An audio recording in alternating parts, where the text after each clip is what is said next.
Hello friends, welcome to this module. इस module में हम जानेंगे कि फ्लिपकार्ट पर आप कैसे एसपीएफ क्लेम ले सकते हैं। एसपीएफ क्लेम का मतलब क्या है? देखिए, होता क्या है, जब भी आपको रिटर्न ऑर्डर मिलते हैं फ्लिपकार्ट के पिकअप बॉयज के द्वारा, तो उनमें से काफी सारे ऑर्डर तो सही होते हैं, लेकिन हो सकता है कुछ ऑर्डर आपको डैमेज कंडीशन में मिले और वो रीसेलेबल ना हो, मतलब आप उन्हें दोबारा सेल नहीं कर पाए, तो इसलिए वो आपके लिए कंप्लीट नुकसान होता है।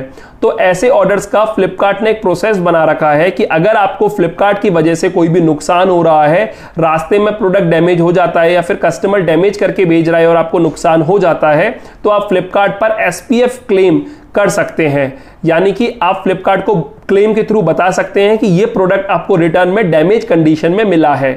तो आप कंप्यूटर स्क्रीन पर समझते हैं कि कैसे आप एसपीएफ क्लेम कर सकते हैं। तो इसके लिए सबसे पहले आपको रिटर्न प्रोडक्ट के फोटो खींचने होते हैं। जो रिटर्न शिपिंग लेबल है, यानी कि जो पैकेट के ऊपर शिपिंग लेबल लग रहा है रिटर्न वाला, उसका फोटो कैप्चर करना होता है। जो अंदर आपको प्रोडक्ट मिला है उसके चारों तरफ से फोटो कैप्चर करने होते हैं। जो भी डैमेज या फिर ब्रेकेज वाला एरिया है उसको मेंशन करना होता है। अगर कंप्लीटली डिफरेंट प्रोडक्ट मिला है तो डिफरेंट प्रोडक्ट के चारों तरफ से इमेज कैप्चर करने होते हैं और उसके बाद आपको एसपीएफ क्लेम के प्रोसेस में उन्हें अपलोड करना होता है। तो अब चलते हैं कंप्यूटर स्क्रीन पर ये समझने के लिए कि कैसे आप एसपीएफ क्लेम फ्लिपकार्ट पर कर सकते हैं। दोस्तों, मैंने फ्लिपकार्ट का सेलर पैनल ओपन कर लिया है। अब एसपीएफ क्लेम फाइल करने के लिए आपको मेन्यूज में ऑर्डर्स वाला टैब है, इसके अंदर रिटर्न्स वाले ऑप्शन को सेलेक्ट करना होगा। तो जैसे मैं रिटर्न्स वाले बटन पे क्लिक करूंगा, ये पेज ओपन हो गया है। अब मैं मान लेता हूं कि मुझे कोई रिटर्न ऑर्डर रिसीव हुआ है जो कि डैमेज है, तो मैं आपको डेमो पर्पस के लिए एक ऑर्डर आईडी कॉपी करके दिखा रहा हूं। तो ये मैंने ऑर्डर आईडी कॉपी की और इधर आपको वो ऑर्डर आईडी पेस्ट करनी है। तो जैसे आप वो पेस्ट करोगे, इधर तीन ऑप्शन आएंगे, return ID, order item ID. तो क्योंकि ये ऑर्डर आईडी है तो आपको सेकंड वाला सेलेक्ट करना है। तो देखिए, जैसे ही मैंने ऑर्डर आईडी इधर सेलेक्ट की तो ये इस ऑर्डर की डिटेल्स फैच हो गई है। अब एसपीएफ क्लेम करने के लिए आपको इधर राइट हैंड साइड में क्लेम एसपीएफ वाला बटन दिखेगा, आपको इस पर क्लिक करना है। तो ये विंडो ओपन हो गई है। इसमें प्राइमरी ईमेल में बाय डिफॉल्ट आपकी ईमेल आईडी आपको शो हो जाएगी। इधर सब्जेक्ट में आपको जो भी इशू हो, तो जैसे मैं मान लेता हूं कि मुझे इधर डैमेज प्रोडक्ट रिसीव हुआ है, तो मैं इधर लिख देता हूं डैमेज प्रोडक्ट रिसीव्ड। फिर उसके बाद कॉल बैक नंबर में आपका नंबर आ जाएगा। फिर नेक्स्ट है ऑर्डर आईडी। तो ऑर्डर आईडी भी इसने बाय डिफॉल्ट पिक कर ली है, जो हमने ऑर्डर आईडी सेलेक्ट की थी जिसके लिए एसपीएफ क्लेम कर रहे हैं, इसने वही ऑर्डर आईडी इधर सेलेक्ट कर ली है। ऑर्डर आइटम आईडी भी अपने आप आ गया। फिर नेक्स्ट है इशू टाइप। तो इशू टाइप में इधर ऑप्शन सिर्फ एक ही आ रहा है, एसपीएफ क्लेम, और हमें एसपीएफ क्लेम ही करना है, तो वो हम सेलेक्ट कर लेंगे। फिर नेक्स्ट है type of product having issue. तो देखिए, इसमें 5 तरह का ऑप्शन आ रहे हैं कि कौन से प्रोडक्ट में इशू है। मेन प्रोडक्ट में, कॉम्बो प्रोडक्ट में, पैकेजिंग में, एसेसरी में, फ्रीबी में। तो मेरे मेन प्रोडक्ट में इशू है तो मैं मेन प्रोडक्ट सेलेक्ट कर लेता हूं।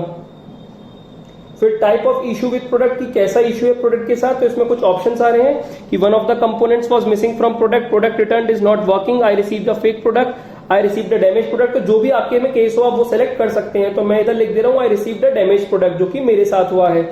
फिर उसके बाद आपको इधर डिस्क्रिप्शन देना है इशू का। तो आपको जैसा भी प्रोडक्ट जिस कंडीशन में मिला है आपको उसके बारे में कुछ डिस्क्राइब करना है कि आपने ऐसे कि किस कंडीशन में भेजा था और आपको किस कंडीशन में मिला है, जिससे कि फ्लिपकार्ट टीम उसको रिव्यू कर सके। तो आप लिख सकते हैं इधर डिस्क्रिप्शन। और फिर इधर आपको फोटोज अपलोड करने हैं। तो इसमें लिख रहा है upload photo proof of damage product और आउटर पैकेजिंग और प्राइमरी पैकेजिंग इफ एप्लीकेबल। तो मतलब जो भी आपके केस में एप्लीकेबल हो, जहां से भी डैमेज हो, आपको उसका फोटो देना है।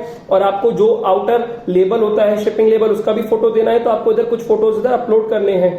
तो इसमें लिख रहा है ऑल एस्ट्रिक वाले सभी फील्ड्स मैंडेटरी है, तो आप देख लीजिएगा जिसपे भी एस्ट्रिक है वो फील्ड आपको भरना जरूरी है। और इसमें ये भी लिख रहा है make sure that you select the correct issue type for return product and matching description and photo proofs, otherwise your claim में बी रिजेक्टेड। और इसमें ये भी लिख रहा है कि जो आप टाइप सेलेक्ट करेंगे इशू का, उसी के हिसाब से आप इधर डिस्क्राइब करना और उसी के हिसाब से फोटो अपलोड करना है। ऐसा ना हो कि आपने इधर लिखा कुछ और है जो इशू है और इधर डिस्क्रिप्शन आप कुछ और दे रहे हो और फोटो किसी और के दे रहे हो। तो इस चीज को आप थोड़ा ध्यान से दीजिएगा, वरना आपका क्लेम रिजेक्ट भी हो सकता है। तो आप एक बार जब इधर सभी डिटेल्स दे दोगे तो इधर उसके बाद सबमिट वाले बटन पे क्लिक कर दोगे और आपका जो क्लेम है वो सबमिट हो जाएगा। तो एक बार आपका क्लेम जब सबमिट हो गया तो मैं आपको बता देता हूं कि आप अपने क्लेम को कैसे चेक कर सकते हो। आप इधर 3 डॉट्स पे क्लिक करोगे और कॉन्टेक्ट सेलर सपोर्ट वाले बटन पे क्लिक करोगे। उसके बाद आप इधर माई टिकट्स पे क्लिक करोगे और माई टिकट्स पे आप इधर सेकंड ऑप्शन आ रहा है एसपीएफ क्लेम्स, इस पे क्लिक करोगे। तो इधर आपने जो अभी क्लेम किया है आपको वो अपना क्लेम शो हो जाएगा और इधर उसका स्टेटस अभी पेंडिंग आएगा जब जिस वक्त आप क्लेम करोगे। लेकिन जैसे ही आप क्लेम करोगे आपको सबसे पहले तो एक ऑटो रिप्लाई आएगा फ्लिपकार्ट टीम से की तरफ से कि वो इस मैटर में देखेंगे और विद इन 24 to 48 आवर्स कुछ ना कुछ वो रिवर्ट देंगे। और जो भी वो रिवर्ट देंगे, कभी कभी वो एक बार में फाइनल रिवर्ट नहीं देते क्योंकि उनकी टीम जो है वो रिव्यू करती है और एक बार जब उनका रिव्यू कर लेंगे तो वो आपके क्लेम को अप्रूव कर देंगे। इन केस अगर उनको कोई क्वेरी होगी या कोई डाउट होगा तो वो रिजेक्ट भी कर सकते हैं। और अगर आपसे वो कोई डैमेज प्रोडक्ट के फोटोज डिमांड करते हैं तो आप प्लीज उनको टाइमली वो फोटोज प्रोवाइड करा दीजिएगा जिससे वो उसे चेक करके आपके क्लेम को अप्रूव कर सकें। तो फ्रेंड्स, इस तरीके से आप फ्लिपकार्ट पर SPF क्लेम फाइल कर सकते हो। तो अब आपको समझ में आ गया होगा कि फ्लिपकार्ट पर आप SPF क्लेम कैसे कर सकते हैं। देखिए, SPF क्लेम एक बहुत ही इंपॉर्टेंट कंसेप्ट है जो कि आपको आना चाहिए, क्योंकि अगर आपको कोई रिटर्न ऑर्डर आते हैं तो आप इन्हीं के थ्रू क्लेम ले सकते हैं और इन्हीं के थ्रू आप नुकसान से बच सकते हैं।